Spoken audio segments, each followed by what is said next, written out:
Hey y'all, Boogie Night here, how's it going? And welcome back to another episode of Sonic Boogie Revisits.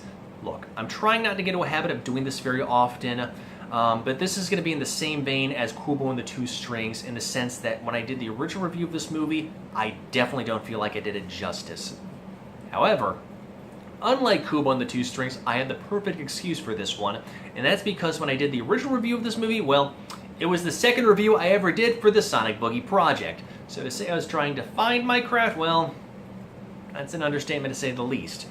And this movie is so well done, so well put together, so many different intricacies that it's worth a second or even third look. And I highly, highly encourage y'all to go check it out. And that is a movie called Snowpiercer.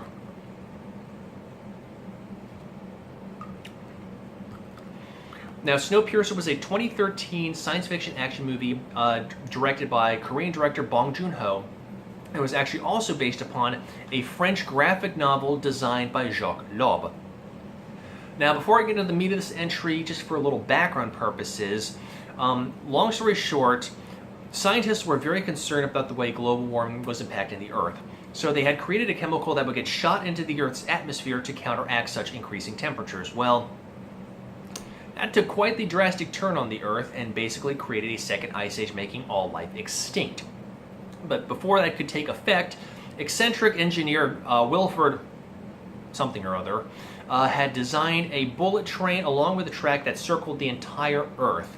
And when this happened, what was left of Earth's human population would board the train, and that would basically become the second Earth for the rest of time. And that is when really things turned dark and hit the road, no pun intended.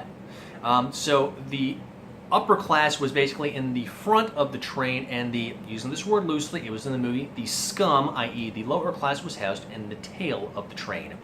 And anything happening in the tail of the train was regulated by these paramilitary units that almost reminded me of something out of Sallow.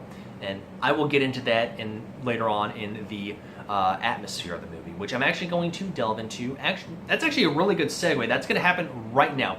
So you have the backstory, you have the concept overall. So let me go straight into the atmosphere of this movie before we go into anything else, because this was going to be like wind that shakes the barley in the sense that you have no time to catch your breath. It is so intense. You are on the edge of your seat the entire time. Unlike Wind That Shakes the Barley, where you maybe have 10, 15, 20 seconds of respite between scenes, no, you do not. Not even from the beginning when they talk about the second ice age happening, and then you have the flash cuts to the tail of the train and everything that's happening.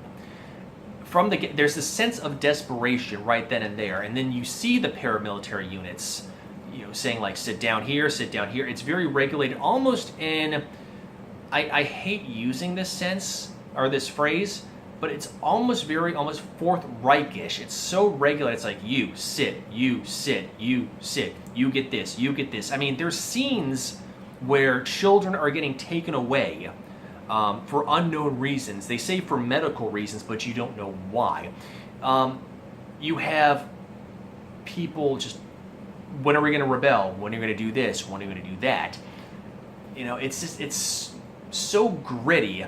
And this was the third time I've seen this movie, and seeing even more of it and understanding it even more. I was so held riveted by it.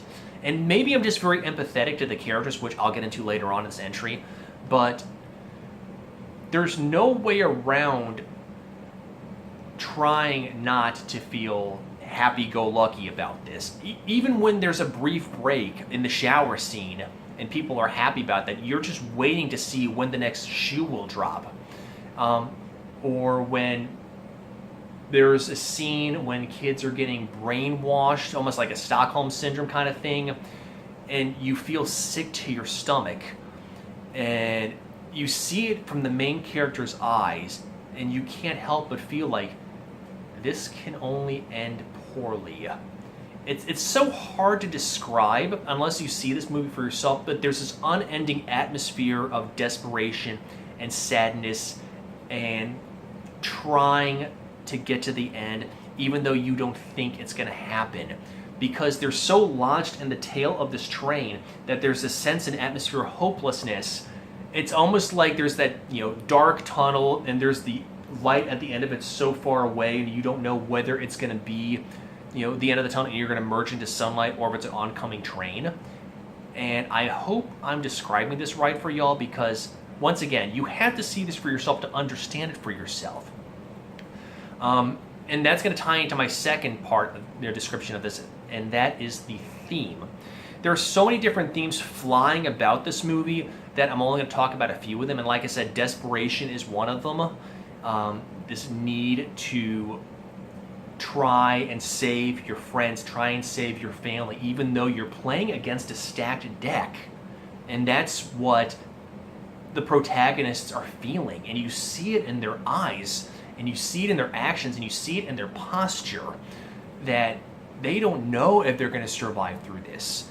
And there's other themes such as, like I said, there's the brainwashing of the children.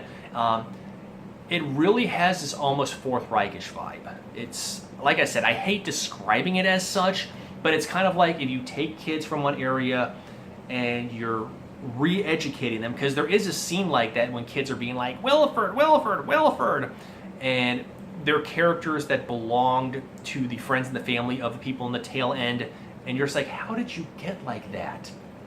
But the biggest theme that flies through this movie is that of self-preservation. Not just of the characters in the tail end, which of course you feel the most sympathy for, but then you have the paramilitary guards and Minister Mason. I'll get into all that with the characters, because I love the character class for this. And they're complete sociopaths. To them, the only thing they want to do is survive and live up to the the Wilford name, and they're willing to do anything to that. There's that Machiavellian concept that the ends justify the means, and they don't care how. Whether it's they kill their own kind, whether they sell themselves out, whether they, Minister Mason, for example, she will go back and forth between the Wilford side of things and the tail end people, the rebels, just to make sure that her own hide is saved. But luckily, Karma is a harsh mistress, and she gets her comeuppance. Spoiler alert! But the tail end people want to survive. They want to make sure, but they also, the difference is, they want to make sure that they save their friends. They want to save their family. It's a group effort as opposed to the chaotic evil up front. Yes, I'm using a D&D phrase. I think I might have said that right. I could be wrong. I'm not a huge D&D person. But I think that's the key thing. But there's also that small moral gray area of the mission has to get done, and I need to finish the mission, but I also want to make sure I bring as many people with me as possible. So where does that line divide? And I think that was so well done. I mean, I know a lot of science fiction movies have a lot of themes and morals and philosophical semantics involved with it, particularly if it's a Philip Dick themed movie. But I think this one had more of a believable philosophy and almost theological debate behind it than any of the other science fiction movies that I've seen. And I've seen a lot of them. I have quite a few in my library. But you're not here to listen to me wax about semantics and about metaphysics. You want to hear about the rest of this movie. So let me talk about the meat of this entry.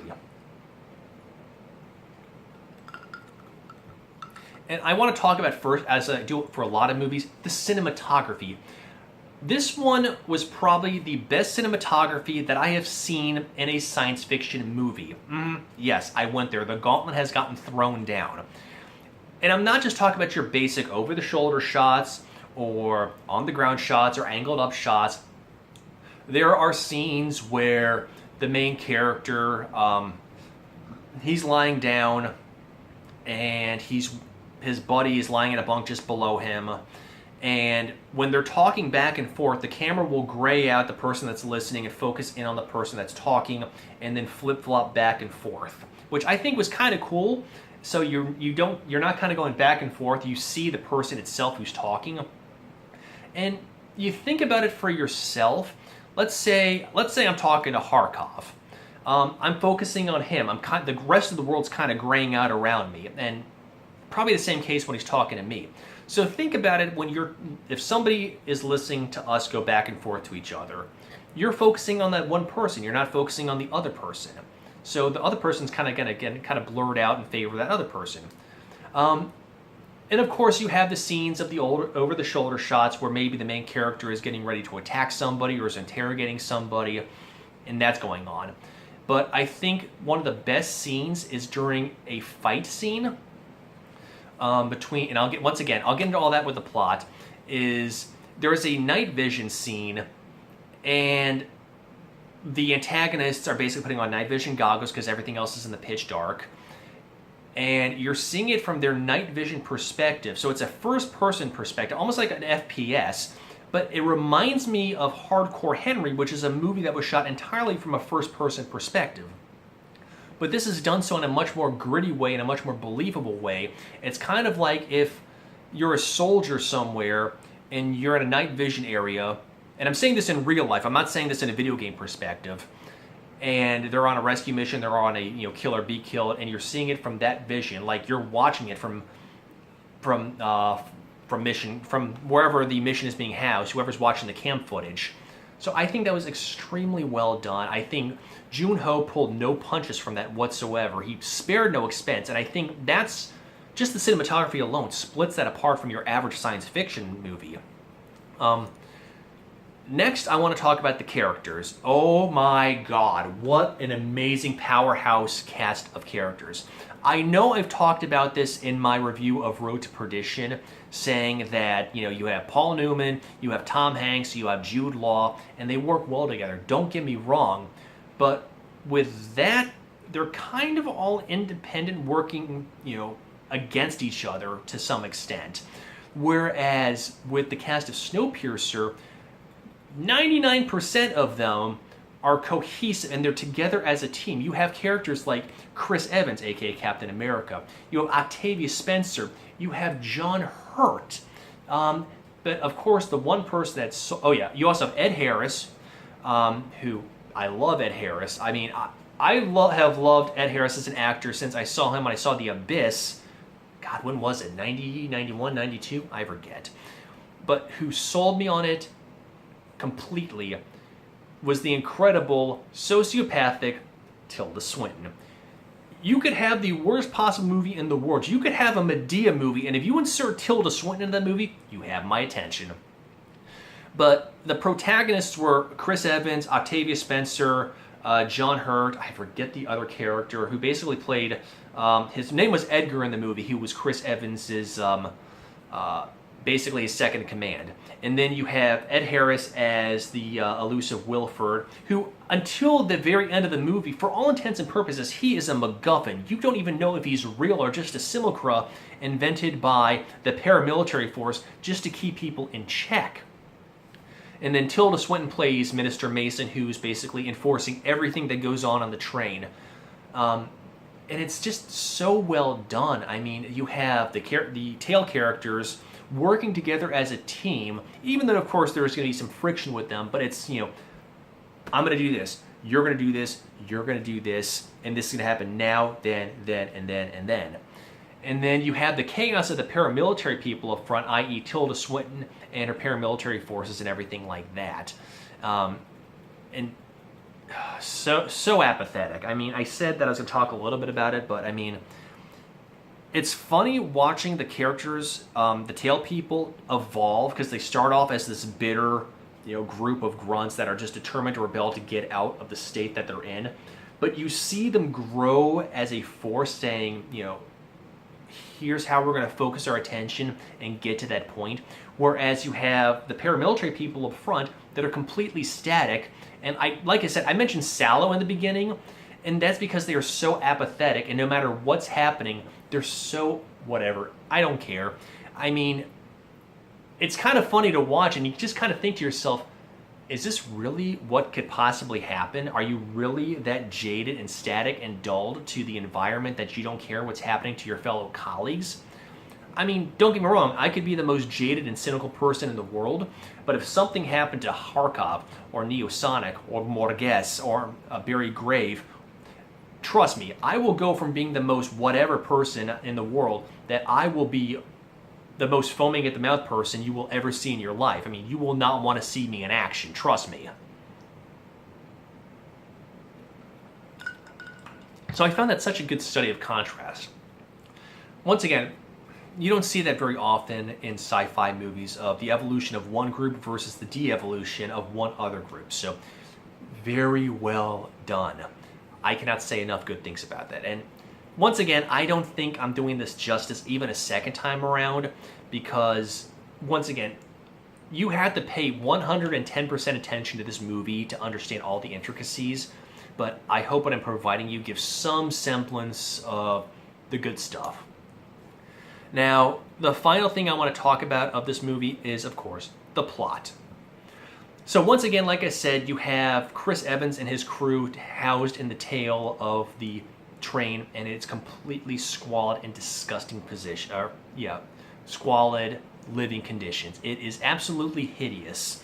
I mean, it makes it look like one of the places I lived back in DC. It'll make it look like the frickin' Ritz. And like I said, they're being regulated by these paramilitary units housed by, headed by Tilda Swinton, by Minister Mason, and they're fed these really disgusting gelatinous protein bars. I mean, it seriously looks like these really, I can't describe them, like, Jell-O on steroids. And of course, people want change. People want to fix things. They want to be able to live in better conditions. And their kids are being taken away for reasons they don't know of. The front of the train people are saying that it's for, health reasons, for exams, but they never come back or whatnot. So, of course, there's minor rebellions that happen throughout the course of the movie, before the movie even happens, and they're documented by this old gentleman who's sketching everything out with charcoal, which is actually kind of an interesting way to document history leading up to that point. I mean, particularly when memories are fading. I mean, the Ice Age happened like 18, 19, 20 years prior to when the movie actually starts, so it's the only way to do oral history. So I think that was kind of cool. But there's one scene where this guy throws his shoe at the paramilitary unit, and you see him being tortured. Like, you see him being shoved his arm out through the train up to his shoulder. So basically his arm's being frozen off completely, while Minister Mason, she's giving some speech about balance and about self-preservation of the train, while he's screaming the whole time. And this is where the sallow thing kicks in. There's literally one of the guards is literally just kind of laying his head on the other guard's shoulder, calmly, peacefully. And I'm not telling you guys to go see Sallow, but there's definitely some emotional feelings like that. But long story short, the rebellion finally comes, where Chris Evans and his crew manage to get past the locked gates, out of the tail section, past the guards, and they start barnstorming the train. And each car houses a different environment.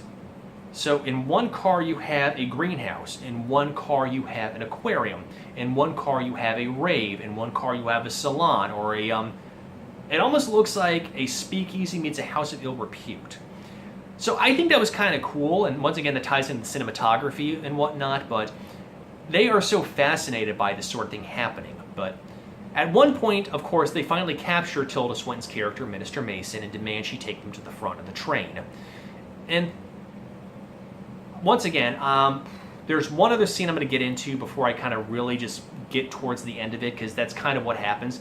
There is one scene where they meet up with a group of men armed with hatchets. This was the night vision scene. And a huge battle was happening, and it was actually done entirely in slow motion, not for dramatic effect, but it's so you could see the special effects happening. And I think, once again, that was extremely well done.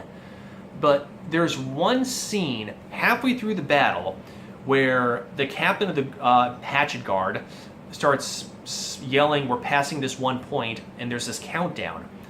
And it turns out to be the New Year, the Happy New Year of the train.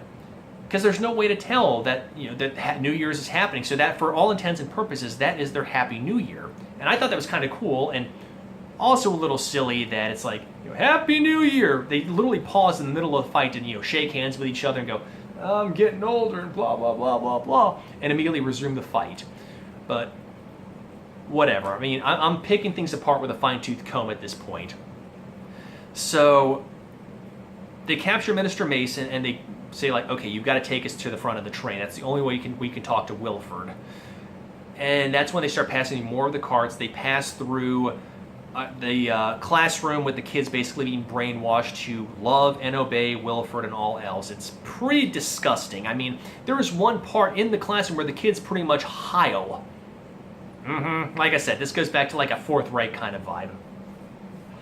And once again, I'm trying not to sound like I'm rushing things, but that's mainly because I'm trying not to give away spoilers, as few as I can possibly muster, because it's worth checking out. And I'm sure you probably heard these tropes before. I know I have a million times over, but it's, once again, done so far above and beyond the Call of Duty for a movie like this. So, after a particularly hairy battle where Chris Evans loses everybody in his crew with the most sociopathic guard from the Sallow, garrison, let's just call him that. I mean, the guy was a straight-up monster.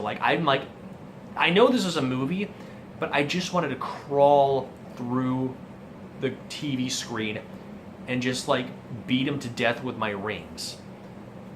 But whatever, I digress. So he loses everybody in his team. He loses Octavia Spencer. He loses Edgar. He loses John Hurt's character. And the only person that's left is this druggy engineer that he saved back in the beginning, who is unlocking all the gates. Because like I said, each car is blocked by gates. So this guy's the one who is, in exchange for drugs. Shoot, I left it off. Sorry. Hang on. Let me backtrack for a second. There is a drug called coil, which is basically leftover industrial waste that these addicts will sniff in exchange and will actually start tripping out and hallucinating. So this one engineer guy, in exchange for unlocking these gates between cars, for drugs.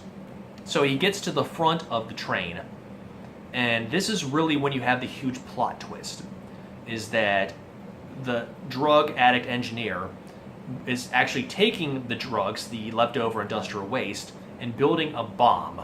And that bomb is to open the gate to get off the train. Why, might you ask? Because throughout the course of the movie, you see him looking, and his daughter, by the way, he has a daughter, looking out the window at this snowy wasteland and seeing certain things, and you don't know. You think he's just tripping out and just kind of admiring the scenery. But he is very, very, he's got a good eye. So he's seeing certain things throughout the year over the course, before even the movie begins, and he's predicting that the Ice Age is ending, that snow is melting, that every year that they pass a certain point, he's noticing less and less snow and ice, and he thinks it's suitable for life, and it's time to get off the train. So he's been harvesting these drugs to create this super bomb to blow up the gate so people can get out. Well, Chris Evans' character disagrees with that and still demands that he meets with the elusive Wilford. Well, he does meet with Wilford, and here is probably the biggest trope in the entire course of the movie, because you've seen it in movies, I've seen it in movies. Hell, Harkov has once tried to write a book based upon this particular trope. And yeah, while it was predictable, it didn't make it any less what? Long story short, Wilford is looking for a replacement at the front of the train. He's like, I'm old, I'm tired, I'm ready to go. It's your turn to take over in my stead. Well, of course, Chris Evans, disagrees with that, and also during the course of this finds Octavia Spencer's son, Timmy, who was taken away at the beginning of the movie. Well, while all this is ensuing, Druggy's daughter sets the bomb off, and while the fuse is going, Chris Evans, Druggy, basically embrace to protect the daughter. And the train explodes, goes off the rails, lands in a snowbank, and at the very end of the movie, Timmy and Druggy's daughter are staring at a polar bear wandering through the ice banks while they're clothed and safe and whatnot. which alludes to the fact that life is sustainable and those two are ready to repopulate the Earth. Almost kind of like a Ragnarok theme. And if you're unfamiliar with Ragnarok, the Scandinavian, Norse end of the world, it ends with two people ready to repopulate the Earth. Anyway, I'm sorry I rushed the plot on that, but there's so much to discuss and so much to review in the plot that it almost comes second nature to the theme, to the characters, to the special effects, to the cinematography. Everything blends well together, and you can't talk about one without the other. So if I was going to be talking about the plot by itself and how it would tie into the themes, this review would probably be at least 45 minutes. At least. And I would need so much more time to kind of figure out what ties into what. Because you really do need a flowchart to say this scene ties in with this theme, or these characters tied in with this. But what it comes down to, brass tacks, very well done. Extremely well done. Very good. Very perfectly well. I mean, it's probably the best cinematography in a movie that I have seen in a very long time without the special effects. I've seen good movies with a lot of, but it looks like CGI pretty much puked on it. I've seen, poor CGI movies that are decently well done.